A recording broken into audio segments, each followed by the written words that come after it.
Lena had always been sensitive to the quiet hum of the world around her. The subtle shifts in the air, the way shadows seemed to breathe in the corners of her room, and how sounds echoed in places where no one else seemed to hear them. Growing up, she'd brushed it off as an overactive imagination, a strange intuition that sometimes made her more aware of the unseen than the world she could touch. But her boyfriend, Evan, had always been different.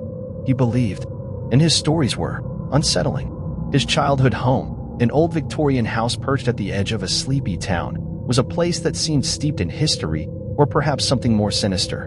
The house creaked and groaned at odd hours, as if the walls themselves were trying to tell a story.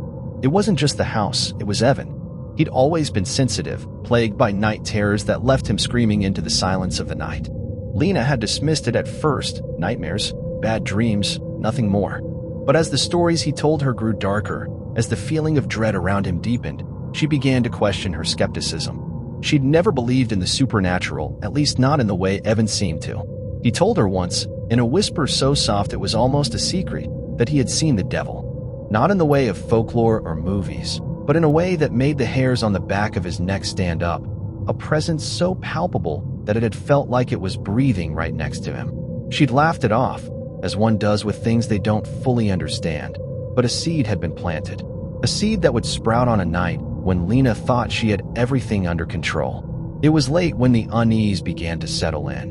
The night had been tranquil, not the comforting kind of stillness, but the kind that makes you feel small. The type that presses in on you until you forget what it's like to breathe freely. The air in Evan's room was thick, suffocating, as if it were too heavy to move through. Lena rolled over in bed, trying to find a comfortable position, but there was no escape from the tension that clung to her skin. She'd been awake for hours, unable to shake the gnawing sensation that something was watching her. Evan lay beside her, his chest rising and falling in steady rhythms, unaware of her restless tossing. She had always admired how easily he could sleep, how unaffected he seemed by the house, by the strange occurrences that plagued it. But tonight, something felt off. The silence wasn't soothing, it was deafening. The kind of silence that filled every crevice of the room, every corner of her mind, until the only sound she could hear was the frantic beat of her own heart. Lena's eyes scanned the darkness, her senses heightened by the oppressive atmosphere.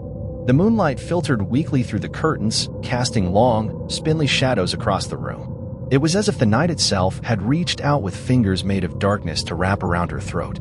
She turned, hoping that a change in position might shift the creeping sense of unease. But as she rolled over, her eyes landed on something that made her blood run cold. Standing in front of the closet, a figure loomed.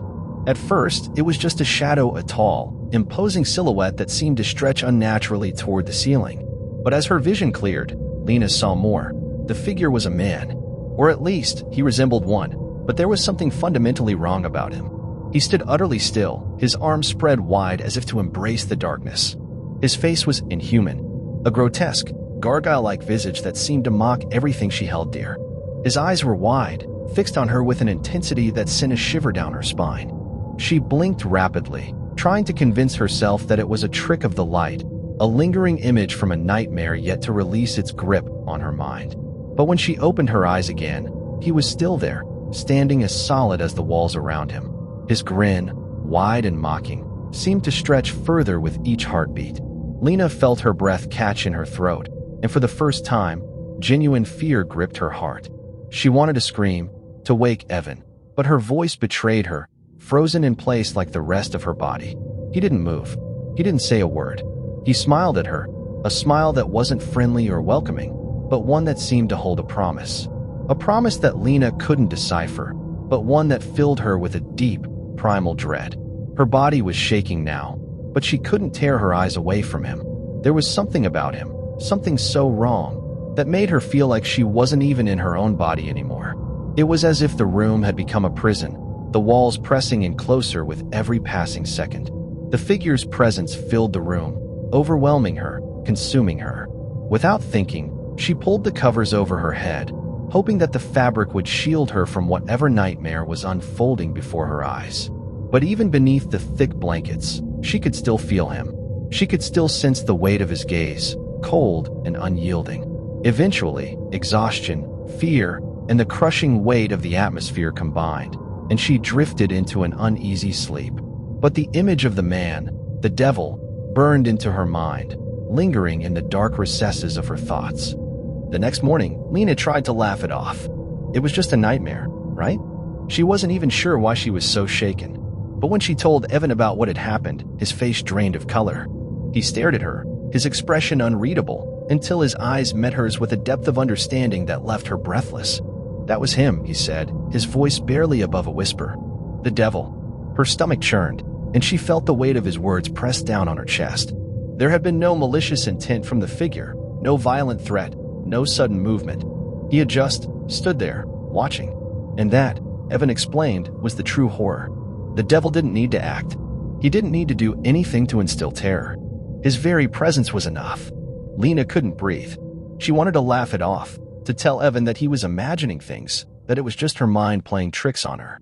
But something in the way he spoke, in the way his eyes never left hers, told her that this wasn't a story. This was a warning. He wasn't just a man in a suit. He wasn't just a figure in the darkness. He was something far older, far more insidious. And he had come for a reason. The days that followed were filled with an oppressive silence. The house seemed to grow colder, the shadows deeper. And no matter how hard Lena tried to shake the feeling, she could never escape the sense that she was being watched. The closet door, once an innocuous piece of furniture, became a silent sentinel. Every time she passed it, she couldn't help but glance at it, her heart skipping a beat as if she might see him again. And sometimes, in the corner of her eye, she thought she did. But it wasn't just the house that had changed. Lena felt different. The weight of the experience had followed her, lodged itself in her soul. She couldn't sleep. She couldn't eat. She couldn't shake the feeling that the devil was still there, lurking in the shadows, waiting for her to slip up. What had started as a strange,